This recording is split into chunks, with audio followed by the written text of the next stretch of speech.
The bread in your cupboard belongs to the hungry. The coat unused in your closet belongs to the one who needs it. Your home is a living space, not a storage space. Hello friends, welcome back to ReddX, your source for the freshest daily cringe content. Today we've got some standalone stories from my personal subreddit r/ReddX reads. Let's not delay, we'll get on into it.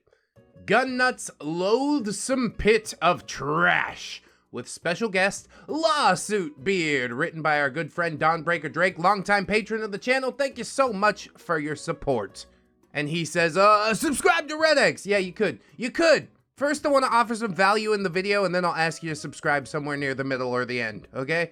Seems to work a little bit better that way.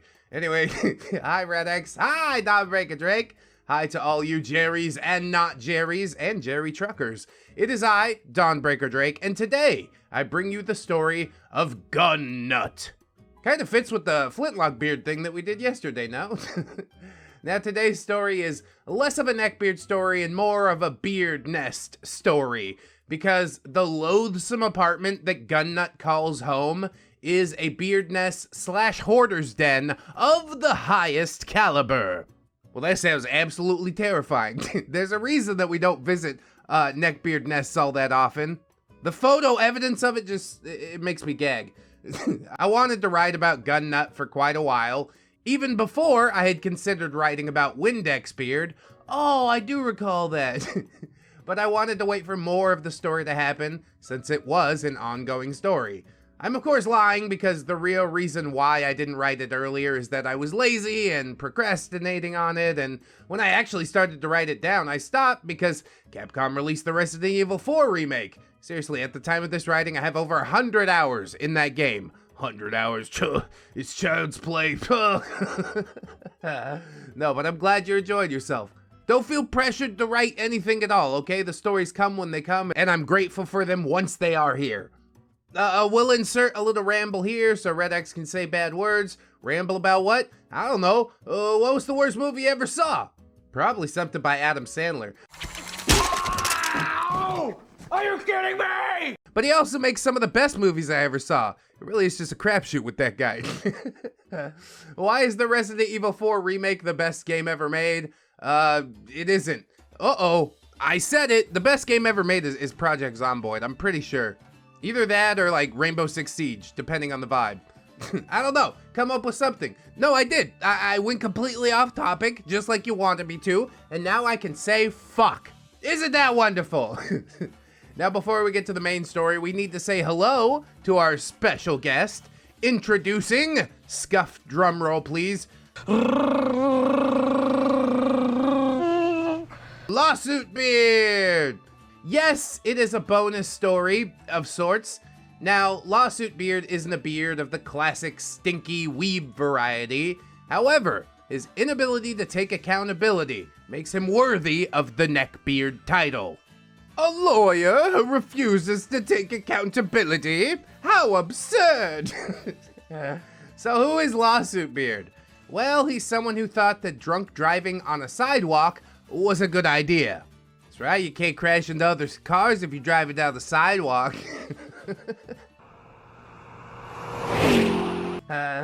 So here's what happened. I was just coming out of the local arts and crafts shop when I see a car going through the sidewalk railing not even 2 meters away from me. The car hit the railing bent and hit me, throwing me onto the stairs of the arts and crafts shop. Jesus Christ. So I'm gonna guess that he's not actually a lawyer, right? You just filed a lawsuit against him. And for good reason. This guy's gonna get convicted in a second. Is it criminal charges or just, it's a mess. Yeah, so I was in a car crash, the result of which was a broken femur, 1 miserable week spent in the hospital, 2 months of recovery before I was able to walk normally again, and a metal rod that I will have for the rest of my life inside my leg. Oh, this is probably a real bitch when it rains, isn't it? Well, just tell me that you got a big settlement and he got hung out to dry, and I guess it'll be a happy story, right? The person that was driving that car was, of course, Lawsuit Beard. Now, I have never met Lawsuit Beard, but my mom described him as a shambling man in his 60s. who, just by looking at him, you could tell he was a confirmed lifelong alcoholic. We later found out that he was not allowed to drive due to his drunk driving and previous incidents. Yeah, I wasn't even the first person who this maniac hit. At what point do you take him out back and put him down, you know? He's my dog, I'll do it. How many people must we allow this to happen to before we finally say enough is enough, right? So of course, we were going to sue him. He knew this, and so a few days after the crash, he showed up at my mom's door with some money and chocolate and was like, whiny beard voice please, "I'm sorry, I didn't mean to get drunk and hit your son with my car. Please don't sue me." Well, since you brought the chocolates, I guess it's fine. No, bitch! You almost killed my child! I can't wait to see you broke and destitute and suffering! My mom was, of course, not having it, good mom, and politely told him to fuck off. This, however, wasn't the end of it. Later on, when I was let out of the hospital and put in the care of my mom, he sent me a letter where he pretty much said what he said to my mom. In the letter, he also sent the equivalent of like 120 dolans. Wow, 120 bucks, that'll cover my hospital bills. Is he drunk right now? What made you ever think that this was going to work? He really thought 120 was enough for breaking someone's leg and giving them lifelong consequences. The fucking audacity! I feel like going to beat the living hell out of him just because of that. It would be better if you gave me nothing at all. We didn't take the money. We handed it to the police as more evidence for the lawsuit. Yeah, boy. In the end, we won that lawsuit. Lawsuit Beard has to pay quite a big amount of money to me, along with some more charges and an extension to his driving ban, which he seems to ignore anyways. But hey, I'm glad you got that settlement out of it. And like I said, Don Breaker Drake, part of the patrons. And I think YouTube channel members too. So I'm also getting some of that lawsuit money. So thank you, Lawsuit Beard. Thank you for being a goddamn moron. However, since Lawsuit Beard had already broken his driving ban several times, I don't think this will teach him the lesson that he needs to be taught. So it's only a matter of time before he goes on another joyride. Go over to his house with a lead pipe. Make sure his kneecaps get taken out. He's not gonna do any more driving. You can't hurt nobody no more. My only hope is that Lawsuit Beard will learn his lesson soon, because he's been messing around far too much, and hopefully he will find out before he kills or severely injures someone else or himself, but mostly someone else, right? Sometimes it really is up to us to deliver the find out part of fuck around and find out, right? I am not an agent of chaos. I'm an agent of karma. Anyway, with the bonus story out of the way, time to get to the main event. Does that tie into this? I sure hope so. Cass, Drake, yeah, that's SROP. I have a more active role in this story than in Windex Beard, but still mostly just an observer. Dad, sister, brother-in-law, exactly what you think they are, my family. They don't have much of a role, they were pretty much just there. Or in other words, they pretty much just stuck around to sing Kumbaya together at some Boy Scout bonfire. Hey, nothing wrong with a little bit of Kumbaya, right? It's a good song, bro. It's my jam, bro. Mom is my mom, and she has a bigger role in this story than the rest of the family. Gun Nut, well, he's my uncle, and my mom's brother. Oh, you're related to him. That's unfortunate. He's a sad example of untreated mental illness, whose favorite pastime is going to the junkyard and saving stuff from there. He could be the mascot for an anti-smoking campaign. He's in his mid-50s, but he looks like he's in his late 60s or early 70s, balding head of gray hair, and skinny to the point that he looks like a walking skeleton. He's always followed by the smell of cigarette smoke and poop. Oh, God. The reason for why he's called Gun Nut is because of the ludicrous amount of guns, both fake and real, that he had in his apartment.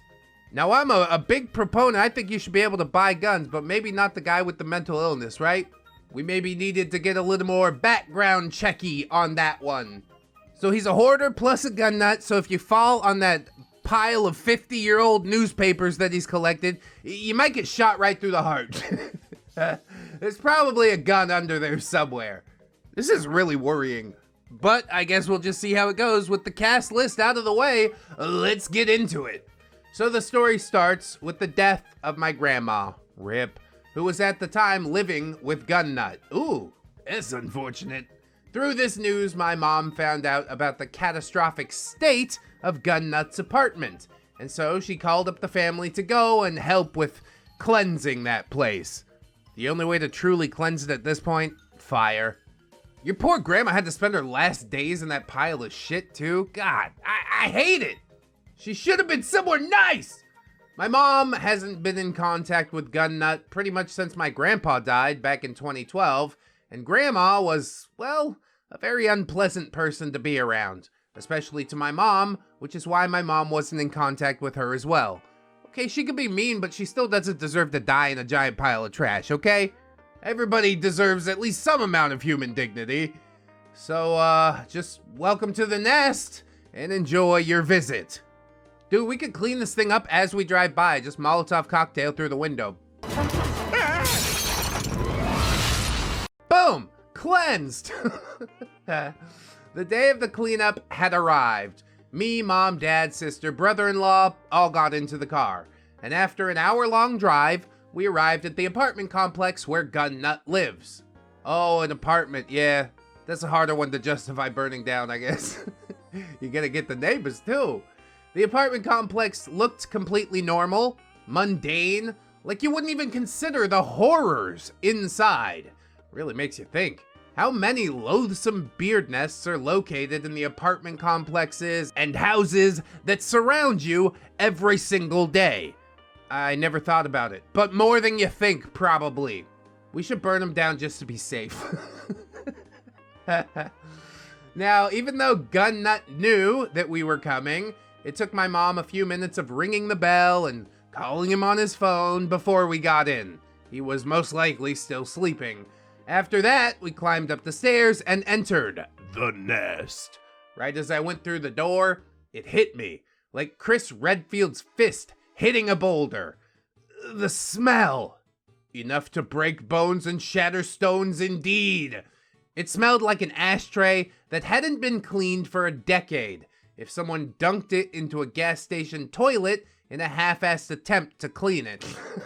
I'm pretty sure that all the nicotine in the air that I inhaled cut a few years off of my life.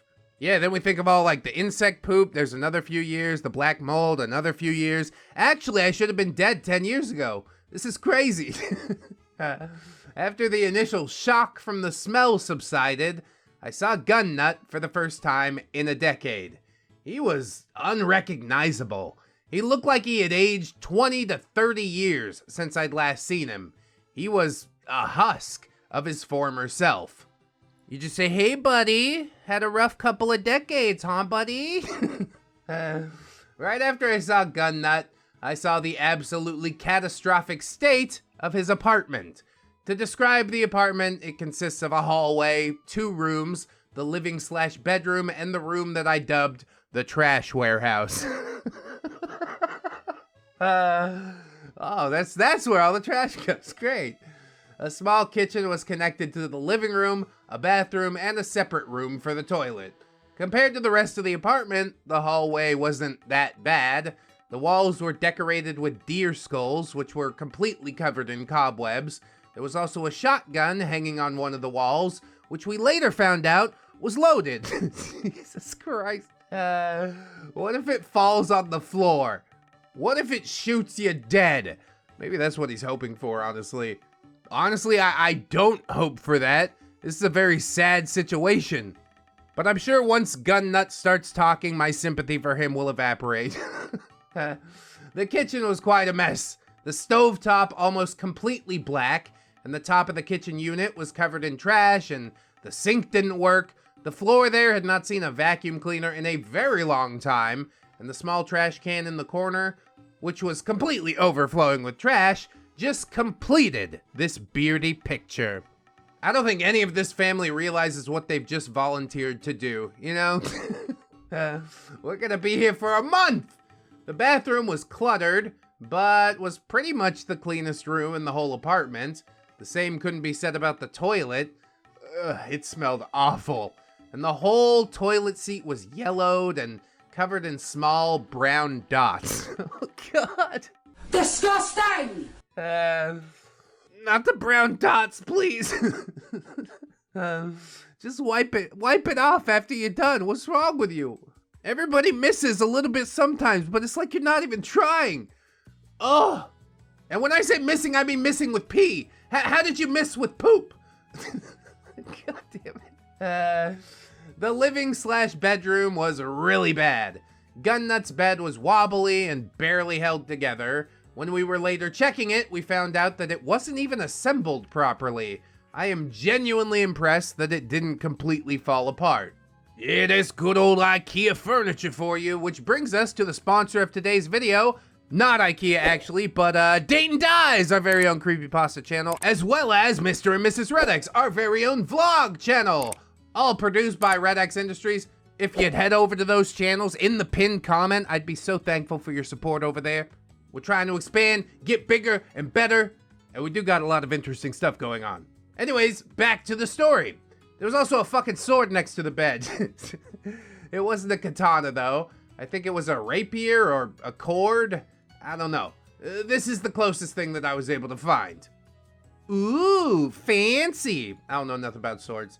The carpet was filthy, and there were these dark gray areas where all the filth, dirt, and dust fused together to create a hardened substance, like a weird black tar-like stain of unknown origin near the radiator. I mean, dust plus tar plus wet, yeah, he's making his own rug. Isn't that wonderful? He's so creative.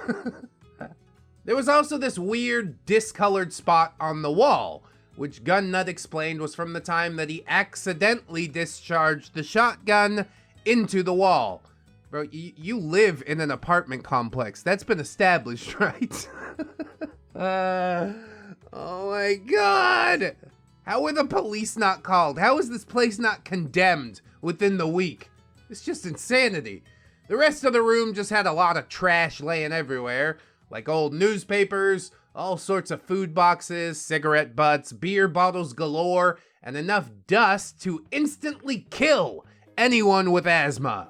Oh, that's my excuse. I gotta get out of here, guys. I'd love to help, but it's really messing with my asthma. The final room was the trash warehouse. Oh, God. And it's hard to say if it was in better or worse condition than the living room, but it was still horrid. This whole room had so much clutter in it that getting to the other side of it would be a feat that you would see on something like Ninja Warrior. I mean, this is far more dangerous than Ninja Warrior, to be fair. You might slip down into the depths of that trash pile and never be seen again. I suspect as you start pulling all the trash out, you're gonna find at least a couple of skeletons somewhere in there. There was an armchair that was completely buried under a pile of clothes, blankets, plushies, and above said chair, several guns, both fake and real, were hung up. A table on the other side of the room had not one, but two old 90s to early 2000s PCs that were barely visible through all the clutter on said table. They've just been buried there for 20, 30 years. What happened to you 20 or 30 years ago? I'm not a professional, but yeah, maybe see a therapist and unpack some of this. These PCs were some of the stuff that Gunnut, quote unquote, saved from the junkyard. And Gunnut doesn't even know how to turn a PC on, so I have no idea why he tried to save them. Well, I could come up with a lot of theories, but I think mental illness probably is the most accurate one. How much would you actually pay for a PC from the 90s? Like $5? It belongs in a museum. No, actually it belongs in the junkyard. There was a shelf filled with dusty books and VHS tapes that hadn't been touched in years, stood up next to the bed that Grandma used to occupy before she died. Wait, Grandma lived in the trash warehouse? Oh no. How can we just let things like this happen? How is everybody just okay with this situation? The apartment was a complete and catastrophic mess, to say the very least. So we started the cleanup process. This is gonna be a forever job. We're stuck in purgatory now. Sister was sent to clean the toilet and bathroom. Oh, how I pity her. We all do.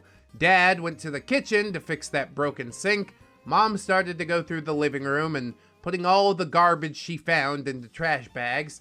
Brother-in-law was helping out where he could, and I was tasked with making a usable path through the trash warehouse and going to the dumpsters every time Mom filled a garbage bag, which was pretty much every 5 minutes. At a certain point, you just start pitching it out the window. You're definitely gonna get your cardio in though, hefting all these bags out to the trash. Throughout the whole time my mom was throwing stuff into the garbage bags, Gun Nut was bitching and whining at her that he needed that, and why is she throwing out his stuff, and other things like that. He really is a hoarder. He needs some sort of therapy. A mental health professional needs to assist you with this, or else it's just gonna pile back up. After I took out several bags of Gun Nut's detritus from the living room to the dumpsters, Mom went to the trash warehouse to start getting all the trash in there too. At this point, I had cleared a path to the other side of the trash warehouse, which gave us access to Grandma's bed. Grandma's not still in the bed, is she? Please tell me that she's not still in the bed. Would it surprise anybody if she was? I know, sort of disrespectful. Lord forgive me, but it is a funny joke though. As Mom was looking at the bed, she noticed several objects tucked between the mattress and the wall. As she pulled one of those things out, even through her face mask, I could see the visible look of disgust on her face. She immediately threw the thing into the garbage bag and started pulling out the rest of said objects from behind the mattress. I think we're gonna need more than a face mask. Full-on hazmat gear for this. It is very unsafe. Also, what was the thing? I want to know about the disgusting thing. I mean, I don't actually want to know, but I am curious. After she was done, Mom looked under the bed and started pulling out even more of said objects from beneath. Oh no, how many disgusting things does she have? It took me a second to realize what said objects were, but when I did, I understood why my mom was so disgusted. They were diapers. Used adult diapers. Oh, no. Just thrown behind and under the bed after Grandma used them. She apparently almost never left that bed after she moved to Gun Nut's place, so she was just lying there, surrounded by the crinkling piss balls of her own making. God, dude. This is a lot to take in today. She didn't deserve to die in a pile of trash. She definitely didn't deserve to die in a pile of her own piss and feces. Oh my God. This is horrible, man. I said the thing about burning it down at the beginning is like a funny haha joke, but now I'm serious. Light this hellhole on fire. I'm dying here. And OP says, okay, that was a lot of cringe. Yeah, why'd you do that? I thought we were friends. Why don't we take a little break to wash the taste of cringe out with more cringe? It doesn't work that way. By taking a look at this Russian itasha, which means painful / cringeworthy car in Japanese, that I found on the internet. God, even Russia has the weebs, huh? Фу, блядь, уйди нахуй. Вот я отъебись ты, блядь. Check it out, it's Chibi Sailor Moon des. Alright, break's over, let's continue. Here's a picture and we're moving on. After that, not much else happened during that visit, with one exception. After my dad fixed the kitchen sink, he called me over to help him with Gun Nut's wobbly-ass bed. Dad inspected the bed and realized that the legs weren't properly screwed to the frame. So he started to take the covers off the bed to get it fixed. No, don't do that.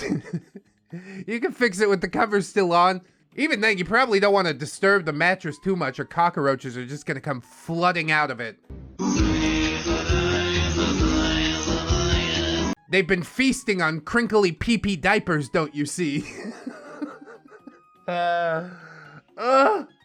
So, as my dad took the pillow from the bed, we didn't find cockroaches, we found a gun.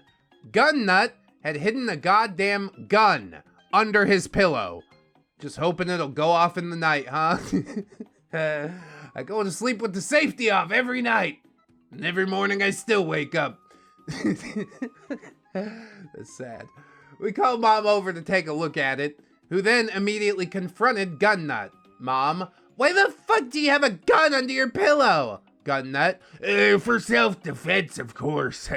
What if a burglar came into my apartment? Then they might steal some precious trash and clean it a little bit for you. What is there to even take in here? Yeah, right. Like if any reasonable burglar wouldn't just turn around and say, fuck that, after they smelled the miasma and saw the freaking mess in there. Some scores, they just ain't worth it. This is pretty much everything memorable from the first visit to the nest that I can recall. The destruction of the nest. Oh, did you guys burn it down for reals? It's a controlled burn, totally safe, it's fine. I was in the nest one more time, around a week after the first visit, but nothing worth writing about really happened during that visit. There were other cleaning crusades led by my family, but I was not a part of them since I was not needed.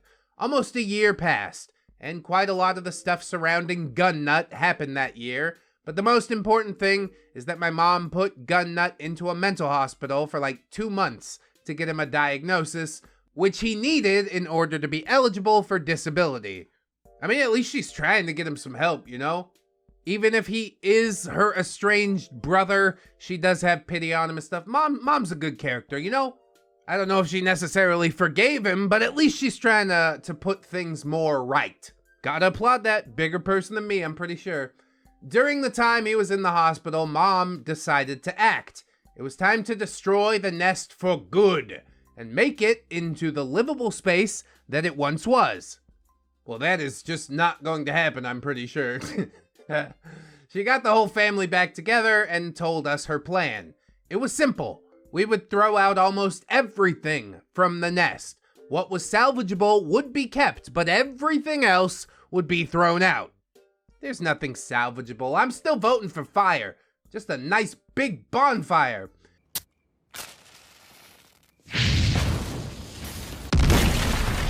Now, this visit wasn't all that eventful, but here's a list of some of the weird and gross things we found in the nest. Gun Nut had a copy of the Satanic Bible and some Chinese Communist manifesto in his apartment, summoning his inner bourgeois beard, perhaps? Yeah, definitely burn both of those, that's fine. There's a small plastic box filled with cigarette butts hidden behind the fridge for some unknown reason. Well, you see, cigarette butts are gonna be currency in the near future. Maybe he was gonna make some arts and crafts or something.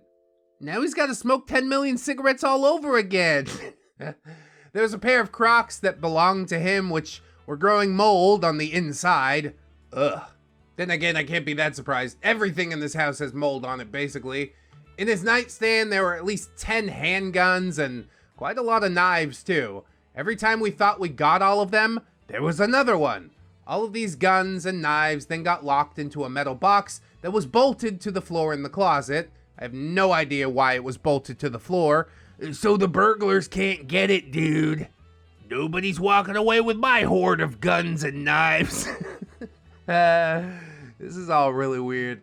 I probably would have rewarded myself with a nice handgun, though. But like, he won't miss one. Just file the serial number off. It's a great idea. That visit was the last time that I was inside the nest. The reason for that being that around a week later, a certain drunk asshole hit the sidewalk railing next to an arts and crafts shop, and yeah, you know the rest. But that isn't truly the end. My mom was eventually able to destroy the nest and reshape it into a livable space. Yeah, how long did that last? When I was in her care, she showed me the photos of the reshaped nest and it was unrecognizable. She truly put everything into reshaping that nest. It's gonna end tragically, isn't it? Either he's going to transform it back into a trash pile, or he's going to paint one of those walls with his brains. The situation is most unfortunate, but I mean, at least he is getting professional help. Maybe he'll be okay when he comes out. Maybe they can medicate him into normalcy. Maybe. Almost all of the furniture was replaced with new pieces. The carpet was replaced. The walls were repainted. It looked great. Few days after the nest was destroyed, Gun Nut was released from the hospital. Well, here we go, moment of truth. And Mom decided to record his reaction to seeing his apartment in this new state. There was no reaction. What an asshole. He walked into the apartment and there was nothing. His face didn't even flinch. He acted as if the apartment looked the same as before he was put into the hospital.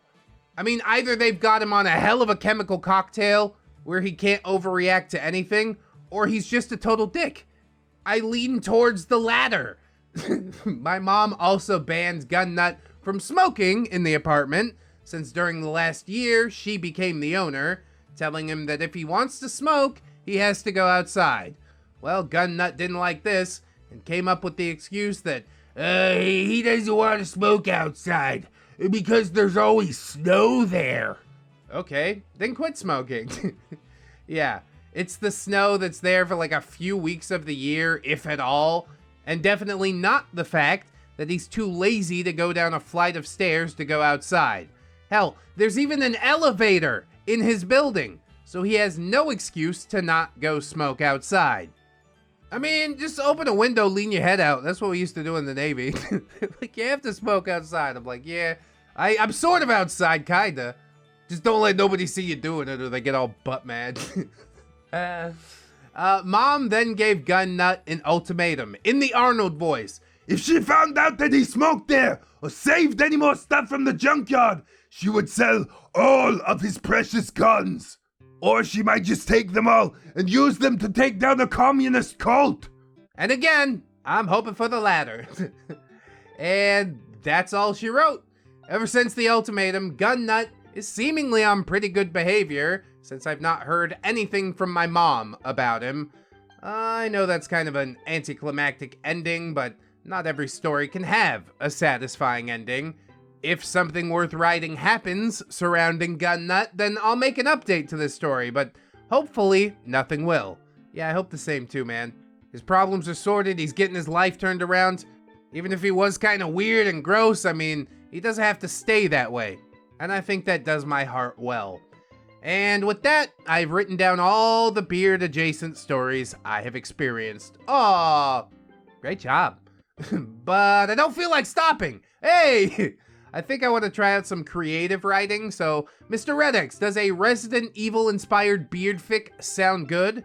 Yeah, we need to get back to those Beardpocalypse, Tendy, the Neckbeard dating app. There's a lot of good beard fics out there. And if you want to toss yours on the pile, you're more than welcome. You could even write Wesker Beard into it if you wanted. That would be his wet dream come true. Anyway, special thanks to PB, Peanut Jerry Time for proofreading. Yeah, she always doing MVP plays in the Discord, you know? And with that, Dawnbreaker Drake out. It is hard to be that mad at Gun Nut. Really, the most egregious thing that he did was neglecting their grandmother during her last days. There's definitely something going on inside his mentals, and honestly, I'm glad he's getting it taken care of. I truly hope that he can turn around and, you know, make his life better than it's been for the past 20 years. We wake up, we make these choices every single day. So make the right one, friends, by liking, commenting, or subscribing on this video. Hey! Good segue. You can also share it around if you'd like. We got all kinds of links in the description, social medias, ways to support. Most importantly, I want to thank you for hanging out with me today. Come back tomorrow, do the same. Wash your hands, keep yourself safe out there. And always remember, friends, that you are loved, you are worthy, you definitely deserve it. and I shall see you in the next one. Until then, bye-bye. It's only worth it if you work for it. I won't stop till they hear me now. I won't stop till I wear the crown.